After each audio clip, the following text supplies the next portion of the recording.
नमस्कार, मी बाळासाहेब डामाले, पक्षी प्राणी मित्र. काल आपल्या वस्तीमध्ये बिबट्या आणि त्याचे काही बछडेंचा वावर होता. रात्री साधारण मी साहेबांना फोन केला की असा असा विषय आहे. साहेब म्हणले सकाळी मी येतो.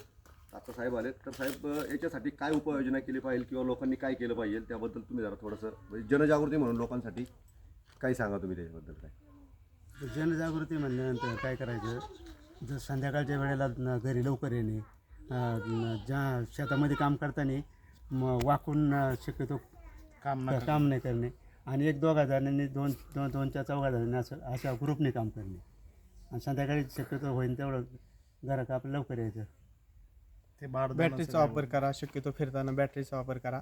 संध्याकाळी लवकरात शक्यतो शेतात काम करताना एक समूहाने काम करा की आणि आवाज करत काम करा किंवा संध्याकाळी एक घुंगराची काठी हातामध्ये ठेवत जा की जेणेकरून आवाज आला तरी बिबट्या दूर जातो निघून.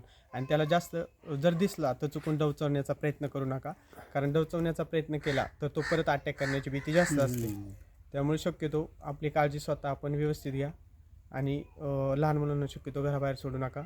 शक्यतो संध्याकाळी त्यांना जास्तीत जास्त घरात ठेवण्याचा प्रयत्न करा. साहेबांनी खूप चांगली माहिती सांगितलेली आहे. आपण सगळ्यांनी मिळून समूहाने काम करा, म्हणजे एकत्र दोन तीन लोक असेल, घुंगराची काठी घ्या किंवा बॅटरी घ्या. शक्यतो रात्री घरी 8च्या अगोदर रात्री घरी आपल्या घरी जावा. रस्त्यावर फिरू नका एकटे दुकटे. आणि तो मुकाजीव येतो तुम्हाला काही करत नाही, तुम्ही त्याला त्रास दिला तर तो तुम्हाला त्रास देणार. हा निसर्गाचा नियम आहे. तरी सर्वांनी काळजी घ्या, सतर्क राहा. नमस्कार.